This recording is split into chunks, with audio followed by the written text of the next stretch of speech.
The silence was deafening in the royal chamber that October night of 1537. A woman lay dying, her pale hands clutching blood-stained sheets, while outside her door, the most powerful king in Europe paced like a caged animal. This wasn't just any woman. This was Jane Seymour, the queen who had done what no other could do for Henry VIII. She had given him a son. But the price she was about to pay would haunt the king for the rest of his life, and the dark secrets of how she reached this moment would shock you to your core. What if I told you that the gentle, sweet Jane Seymour you think you know never existed? What if the real Jane was a master manipulator who played a deadly game of chess with human lives as her pieces? Tonight, I'm going to take you behind the velvet curtains of Tudor England, where nothing was as it seemed and every smile hit a dagger. Before we dive deeper into this incredible story, I'd love it if you could hit that subscribe button and give this video a like. Your support means the world to me, and don't forget to share your thoughts in the comments below. Picture this. The year is 1529. And the corridors of Greenwich Palace echo with whispered rumors and barely concealed fear. Henry VIII's marriage to Catherine of Aragon is crumbling like ancient parchment, and everyone knows why.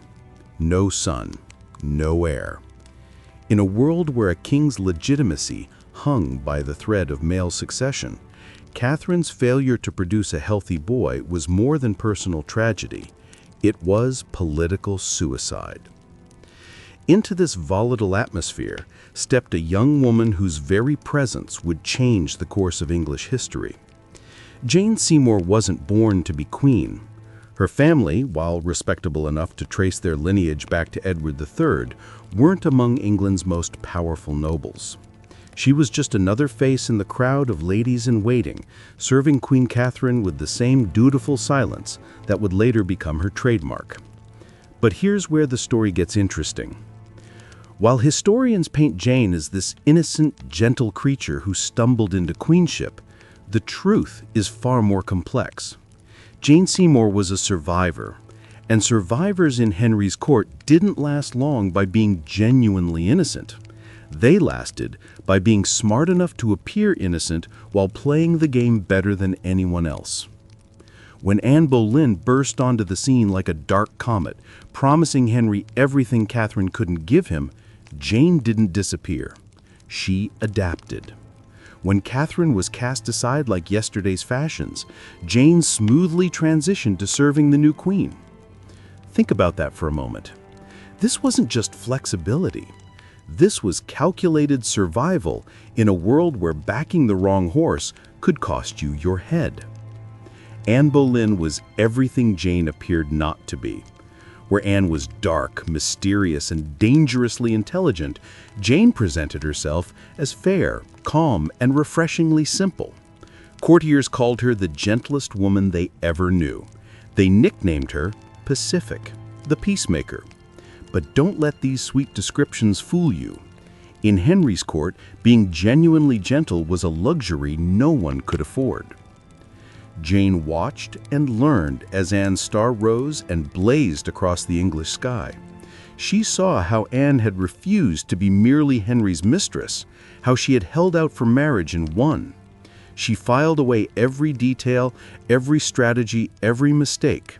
She was building an arsenal of knowledge that she would soon put to devastating use. By 1534, cracks were already showing in Henry and Anne's relationship. Anne, like Catherine before her, was struggling to give Henry his precious son. She had miscarried multiple times, and with each loss, Henry's affections cooled a little more. The king's roving eye was already searching for his next obsession, and Jane Seymour made sure she was perfectly positioned in his line of sight. Here's where Jane's supposed gentleness becomes something much more calculating. Henry began showering her with expensive gifts, jewels, gold, and most tellingly, a locket containing his portrait. Instead of hiding this obvious betrayal of Anne, Jane did something that reveals her true nature. She deliberately wore that locket where Anne could see it, opening and closing it in front of the pregnant queen like a cat playing with a wounded mouse. Imagine Anne's horror. There she was, carrying what she hoped would be Henry's son, and her own lady-in-waiting was flaunting the king's affections right under her nose. The psychological torture was exquisite in its cruelty. Anne's reaction was predictably explosive. She ripped the locket from Jane's neck with such violence that the chain broke and her own finger bled. The stress and humiliation were so intense that many believe it caused Anne to miscarry the child that might have saved her life. Jane's response to this drama? She played the victim perfectly. When Henry sent her a purse of gold and a love letter, she returned both unopened, kneeling before his messenger with tears in her eyes, declaring that she was an honorable girl who valued her honor above any treasure in the world. She would only accept gifts, she said, when God blessed her with a favorable marriage. This wasn't virtue. This was Anne Boleyn's playbook, executed to perfection. Anne had used exactly the same tactic a decade earlier, refusing to be Henry's mistress and holding out for marriage. Jane had watched it work once, and she was betting her life that it would work again. And it did. Henry's desire for her increased tenfold, and he arranged for her to stay in apartments at the palace, where her family could serve as proper chaperones. By early 1536, Anne's fate was sealed. The king's patience with his second wife had run out, and Jane was positioned to catch the crown when it fell. On May 2nd, Anne was arrested on charges of adultery and treason, charges that most historians believe were fabricated to give Henry the divorce he wanted. As Anne sat in the Tower of London awaiting her death, Jane was being moved to safe locations and dressed like a future queen. The speed of what happened next was breathtaking in its callousness. Anne Boleyn was executed on May 19, 1536. On May 20th, literally the next day, Henry and Jane were officially betrothed. They married on May 30th, barely 11 days after Anne's head fell to the executioner's sword. Even in an age accustomed to royal brutality, people were shocked by the indecent haste. Jane chose as her motto, "Bound to obey and serve," a stark contrast to Anne's defiant, "This is how it will be." Everything about Jane's public image was designed to erase the memory of her predecessor. Where Anne had been foreign and exotic, Jane was English. Where Anne had been educated and opinionated, Jane appeared simple and submissive. Where Anne had challenged Henry, Jane seemed to worship him. But appearances can be devastatingly deceiving. Behind her gentle facade, Jane was running the royal household with an iron fist. She issued strict rules for her ladies-in-waiting about proper conduct and virtue, rules that she herself had bent and broken in her climb to the throne. She understood that her primary job was not to be loved, but to produce what Henry needed most, a son. Jane threw herself into this task with single-minded determination. When she miscarried her first pregnancy, she didn't waste time grieving. Within weeks, she was pregnant again. This time, she would succeed where Catherine and Anne had failed, but the cost would be higher than anyone imagined. As Jane's pregnancy progressed through 1537, Henry became increasingly paranoid about protecting his precious heir. He withdrew Jane from all public duties, essentially imprisoning her in a world of enforced solitude. By September, she was in complete confinement, seeing only her closest attendants and doctors. The pressure was enormous, not just the physical demands of pregnancy, but the weight of knowing that failure meant following Anne Boleyn to the scaffold. Jane's pale complexion, considered the height of Tudor beauty, might have been hiding a dangerous secret. Modern historians speculate that she suffered from anemia, a condition that would make childbirth incredibly risky. Her body was already fragile, but stopping wasn't an option. The throne of England depended on what happened in that birthing chamber. In early October 1537, Jane went into labor, and immediately it was clear that something was wrong. The baby was in an unusual position, making delivery difficult and dangerous. For 2 days and 3 nights, Jane pushed and screamed and fought for her life, while doctors whispered grimly about impossible choices. Then came the moment that revealed Henry's true nature. When his physicians asked whether they should prioritize saving the mother or the child if it came to that, Henry's response was chillingly practical. Save the child, wives are easy to find. These words, spoken about the woman who was dying to give him his heart's desire, show us exactly what Jane meant to Henry. Not a beloved wife, but a valuable broodmare.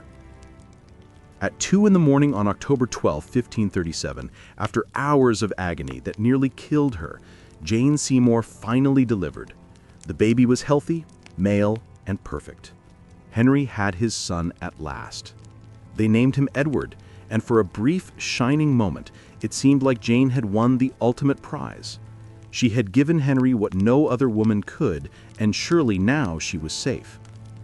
For the first few days, Jane seemed to be recovering. She was signing letters, receiving visitors, and sitting up in bed with her newborn son. The court began to relax. The Queen had survived, the succession was secure, and England could look forward to stability under the future Edward VI. But Tudor England was a place where triumph and tragedy danced together like lovers, and Jane's victory was about to turn to ashes. On October 16th, just 4 days after giving birth, Jane began experiencing what court documents described as a flux, possibly hemorrhaging, possibly severe infection, possibly both. In an age when medical knowledge was primitive and antibiotics didn't exist, childbirth complications were often death sentences waiting to be carried out. Dark rumors began circulating through the palace corridors. Whispered stories claimed that Henry, desperate for his son, had ordered doctors to perform a cesarean section on Jane, a procedure that in 1537 was guaranteed to kill the mother. While most historians dismiss this as scandalous gossip, the fact that such rumors existed tells us something important about how people viewed Henry's priorities. More likely, Jane was suffering from the same complications that killed many Tudor women after childbirth: infection, blood loss, or what we might now recognize as a pulmonary embolism. Her symptoms, fever, inability to keep food down, and extreme weakness paint a picture of a body that had given everything it had and simply couldn't recover. By October 19th, Jane was critically ill. Henry, who had been celebrating his son's birth with typical Tudor excess, suddenly realized he might lose the woman who had finally given him what he wanted most. He rushed to her bedside, but there was nothing his power or wealth could do. Medieval medicine had reached its limits. Jane Seymour died in the early hours of October 24th, 1537, exactly 12 days after giving birth to Edward. She was only 29 years old, and she had been Queen of England for less than 2 years. In those brief years, she had accomplished what Catherine of Aragon couldn't do in over 20 years of marriage, and what Anne Boleyn died trying to do. She had given Henry VIII a legitimate male heir. The funeral of Jane Seymour was a magnificent affair befitting the woman who had secured the Tudor succession. Her stepdaughter, Mary, Catherine of Aragon's daughter, served as chief mourner, a gesture that showed how Jane had managed to heal some of the wounds left by the previous royal marriages. The funeral procession included 29 followers, one for each year of Jane's brief life. Henry's reaction to Jane's death revealed a side of him that few had ever seen. For the first time in his life, the king genuinely mourned a wife. He wore black for 3 months, a record for a man who usually moved on from tragedy with ruthless efficiency. He postponed remarrying for over 2 years, despite urgent pressure from his advisors to secure the succession with more sons. When Henry VIII died in 1447, nearly 10 years after Jane's death, his final wish was to be buried beside her at Windsor Castle. Not beside Catherine of Aragon, his first wife and longest marriage. Not beside Anne Boleyn, the woman for whom he had broken with Rome and changed the course of English history. Jane Seymour, the quiet lady-in-waiting who outmaneuvered them all, would be his companion for eternity. But here's the question that has haunted historians for centuries. Was Henry's devotion to Jane's memory based on genuine love, or simply gratitude for the son she had given him? Did he truly see past her calculated rise to power and fall in love with the woman beneath? Or was Jane Seymour simply the most successful of his wives because she died before she could disappoint him? The truth, like so much about Jane Seymour, remains hidden behind a veil of Tudor secrecy. What we do know is this: she came to court as nobody special, survived the dangerous reigns of two queens, positioned herself perfectly to catch a crown when it fell, and paid the ultimate price for her ambition. She was neither the gentle saint of popular imagination nor the calculating monster of whispered rumors. She was something far more complex and far more human. A woman who played a deadly game with the highest possible stakes and won everything she wanted, only to lose it all in the moment of her greatest triumph. Jane Seymour's story reminds us that in the brutal world of Tudor politics, even victory could be a kind of death sentence. She got everything she had schemed and sacrificed to achieve, but in the end, it cost her the one thing she couldn't afford to lose: her life. Sometimes, the most dangerous victories are the ones we actually win. What do you think? Was Jane Seymour a master manipulator who got what she deserved, or a victim of circumstances beyond her control? Share your thoughts in the comments below, and don't forget to subscribe for more untold stories from history's shadows.